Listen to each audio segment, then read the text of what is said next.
Voilà, bonjour à tout le monde. Bienvenue à cette troisième présentation du cycle que l'UVMA organise ce semestre sur les politiques cyclables des villes européennes. Après avoir parlé de la ville d'Odense au Danemark, de Vienne, eh bien, on se rapproche un peu plus de Lausanne et on a le plaisir d'accueillir aujourd'hui Ursula Wies qui va nous parler de la politique de la ville de Berne. Alors, quelques mots de présentation d'Ursula Wies. Donc, elle a fait des études d'économie publique et d'écologie aux universités de Berne, mais aussi de Glasgow et de Berlin. Elle a fait une thèse qu'elle a soutenue en 2006. Et puis, bien sûr, elle a également eu une carrière, elle a également une carrière politique. Parmi les fonctions qu'elle a pu occuper jusqu'à présent, pour en citer deux, elle a été conseillère nationale, donc où elle représentait le canton de Berne au Parlement fédéral, et puis elle a été membre de l'exécutif de la ville de Berne entre 2013 et 2020. Et puis c'est pendant son activité à l'exécutif de la ville de Berne qu'elle a lancé ce qui a été appelé l'offensive vélo, et où Berne est devenue la capitale suisse du vélo. Alors, on est très heureux de l'accueillir aujourd'hui. Elle nous parlera de la politique de la ville de Berne, mais elle nous offrira également à la fois un regard de l'intérieur, puisque c'est elle qui a porté cette politique, et également un recul sur l'expérience de la ville de Berne. Donc un grand merci à elle d'avoir accepté notre invitation, et un grand merci également d'avoir accepté de faire cette conférence en français. Avant de lui donner la parole, quelques petits éléments. Donc n'oubliez pas de couper votre micro. Vous pouvez également arrêter la caméra si vous n'avez pas une très bonne connexion, ce qui permet de laisser un peu de bande passante. On est beaucoup aujourd'hui. On est très content de vous voir aussi nombreux, même si c'est des petites cases sur un écran, mais là on est quasiment 80, ce qui fait que pour la discussion, on vous propose, comme pour les autres conférences, d'utiliser le chat. Et c'est Dimitri Marinchek, qui est assistant doctorant à l'UNIL et à l'UVMA, qui aidera les deux co-directeurs de l'UVMA, c'est-à-dire mon collègue Bengt Kaiser et moi-même, pour gérer la discussion. Voilà. Alors, la parole est à Madame Wies, et puis je vous souhaite une bonne conférence. Merci beaucoup, Monsieur Herrera, de m'avoir invité. Je partage directement mon écran avec vous et j'espère que ça joue. On est tout au milieu. Voilà. Voilà, ça fonctionne bien. Très bien. Alors, bonjour et salutations à toutes et à tous de Berne. Merci beaucoup de m'avoir invité. Je vais vous donner un aperçu de la politique cycliste de la ville de Berne, et en tant que responsable politique, comme M. Herrera l'a déjà dit, j'ai accompagné de près le lancement de cette offensive vélo et la mise en œuvre en cours des 8 dernières années. Aujourd'hui, je vais essayer de vous donner un bref résumé des leçons apprises, et je le ferai en 8 constats. Et on m'a demandé, c'était déjà dit, de donner la présentation en français, ce que je veux volontiers essayer, mais je suis très soulagée que la discussion, tout le monde pourra parler dans sa propre langue. Attendez, comment ça joue maintenant? Voilà. Alors, premièrement, tout dépend, et je dois le dire, tout dépend de la volonté politique. C'est la raison pour laquelle la première étape de l'offensive vélo en 2014 était de rassembler et de convaincre toutes les directions derrière les buts de notre offensive, avec l'objectif d'une politique coordonnée.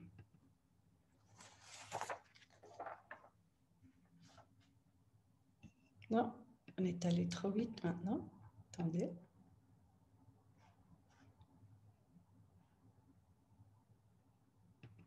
Voilà. Parce que avant d'aborder l'exemple de Berne, je dois jeter un bref coup d'œil au niveau national.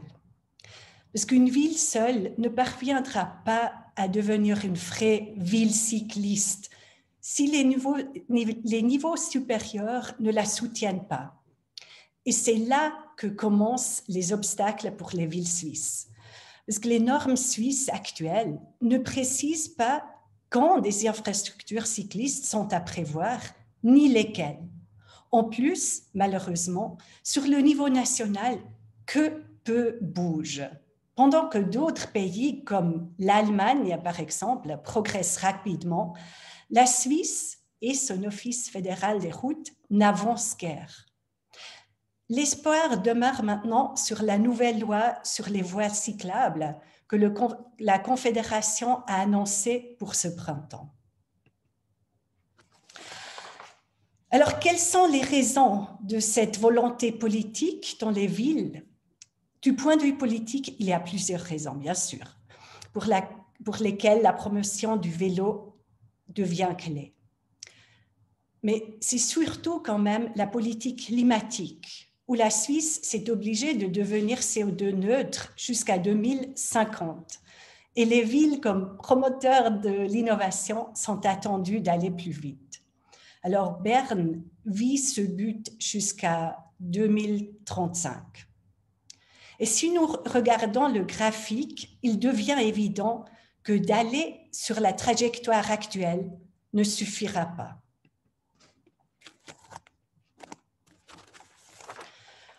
Une autre raison, c'est bien évidemment l'espace limité, ou d'autres raisons, le bruit, la santé publique, etc.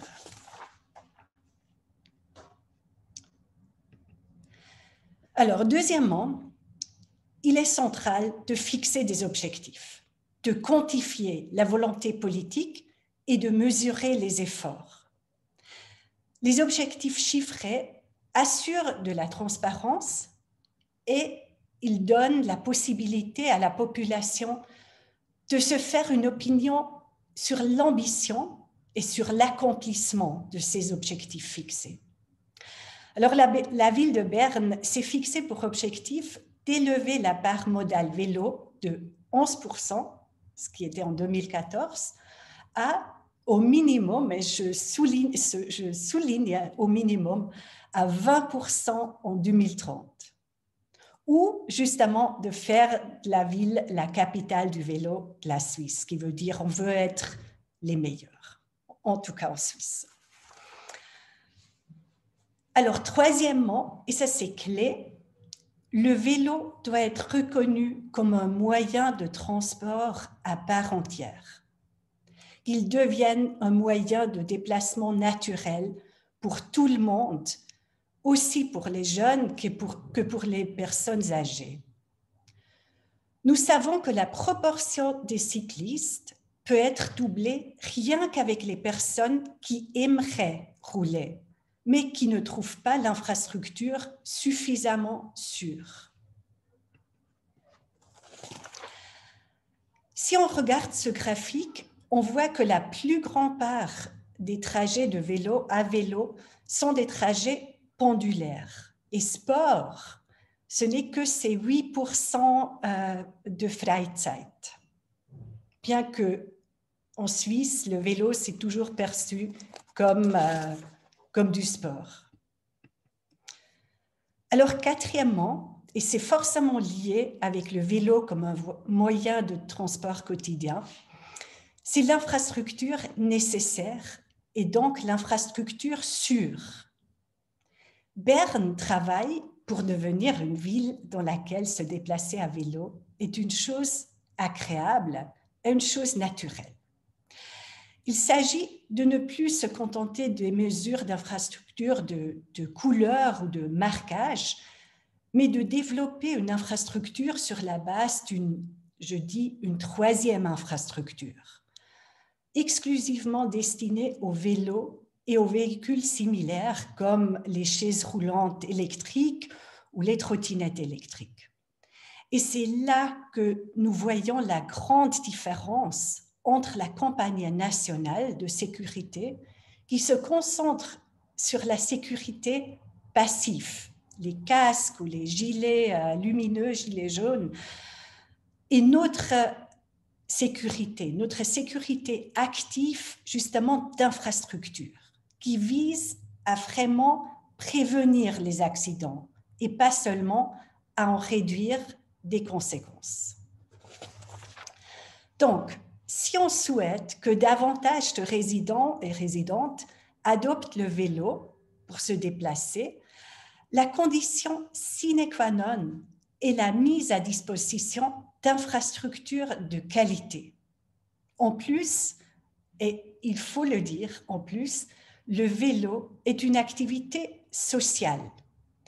Comme personne n'attendrait des automobilistes de s'asseoir l'un derrière l'autre, il est évident en fait qu'on préfère d'être assis l'un à côté de l'autre. Et la même chose pour les piétons, là aussi on s'aligne que contre-cœur l'un derrière l'autre. Alors en résumé, les pistes cyclables peintes sont insuffisantes. Les cyclistes ont besoin de leur propre troisième infrastructure, séparée des voitures et séparée des piétons.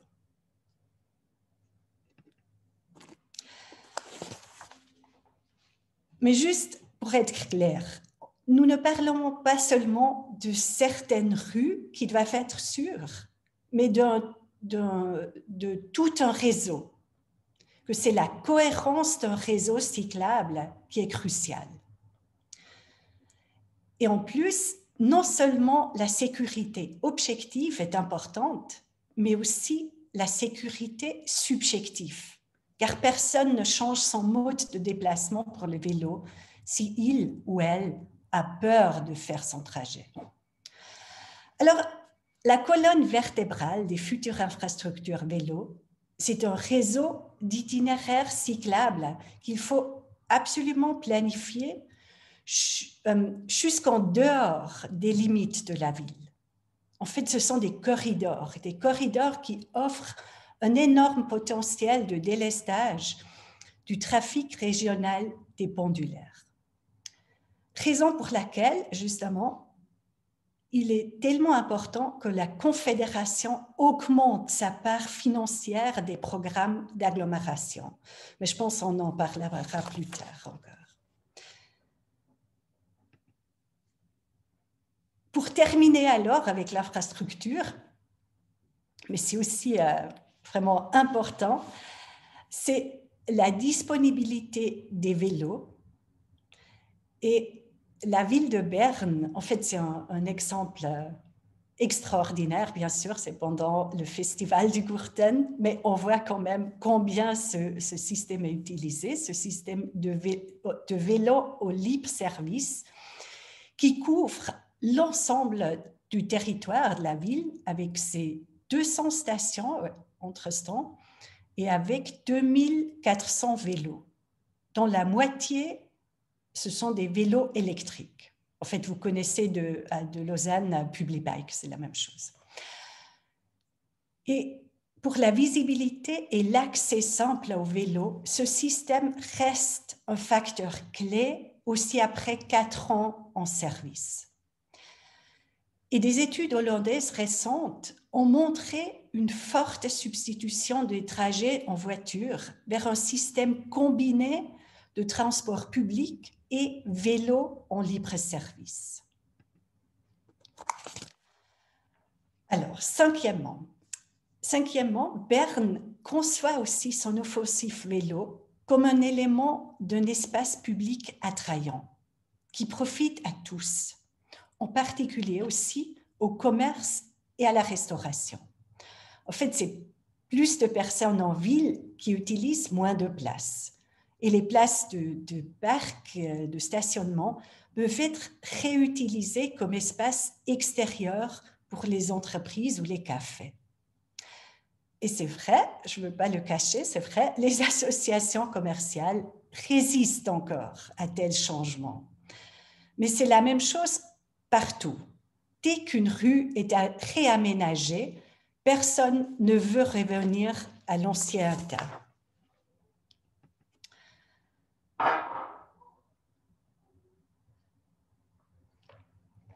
Alors, si les rues ou la rue n'est pas uniquement considérée comme un espace de circulation, les bords gagnent en importance. Le trottoir doit être aussi large que possible, tout comme les pistes cyclables, et puis le milieu reste pour le trafic motorisé. Malheureusement, exactement le contraire se produit encore dans de nombreuses villes et communautés en Suisse. Les routes sont construites comme des autoroutes, avec un large terre-plein central inutilisé. Nous entendons souvent l'excuse selon laquelle nos routes sont trop étroites pour une bonne infrastructure cycliste ou même pour des trottoirs larges. Pour être clair, nos rues ont une largeur plus ou moins similaire à celle dans beaucoup d'autres pays. Ce n'est qu'une question de priorité. Et oui, il existe toujours ces rues horribles à Berne, mais juste pour le dire, ce réaménagement de cette route est bloqué par des plaintes UTTS. Mais ils existent encore. Donc, sixièmement, il n'y aurait pas besoin de continuer à faire ces erreurs aujourd'hui. Il y a suffisamment de modèles dont on peut s'inspirer. Et à Berne, la politique et l'administration se sont inspirés de villes cyclables comme Copenhague ou les Pays-Bas. Et aux Pays-Bas, ce prétexte très répandu en Suisse des rues trop étroites est vu comme une garantie d'un espace attrayant à échelle humaine. L'espace d'une façade à l'autre peut être perçu comme une unité où on se sent bien. Donc, on peut dire Amsterdam a juste commencé sa transformation plus tôt. Et pour trouver les solutions techniques, c'est la même chose. Il existe de même suffisamment de manuels internationaux. On sait comment faire. D'autant plus que toute infrastructure sûre existe déjà. Alors, septièmement, les premiers succès doivent être obtenus rapidement afin que les gens puissent expérimenter ce qu'on entend sous une infrastructure sûre. Et ici, vous pouvez voir le premier itinéraire principal bernois, ou en tout cas la partie la plus difficile, cette fameuse Lorrainebrücke. Et ce premier itinéraire a été planifié et inauguré en 2015. Depuis lors, c'est vrai, il a été amélioré encore et encore. Et je suis vraiment très heureuse qu'hier encore, la directrice de ProVélo Berne m'a écrit un courriel dans lequel elle écrit « Je vois maintenant une infrastructure qui me prend au sérieux en tant que cycliste. » Et c'est justement ça qu'on a toujours entendu faire avec notre infrastructure.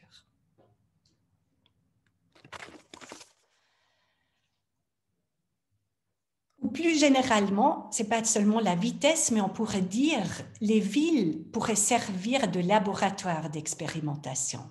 Mais ici aussi, je reviens sur le niveau national.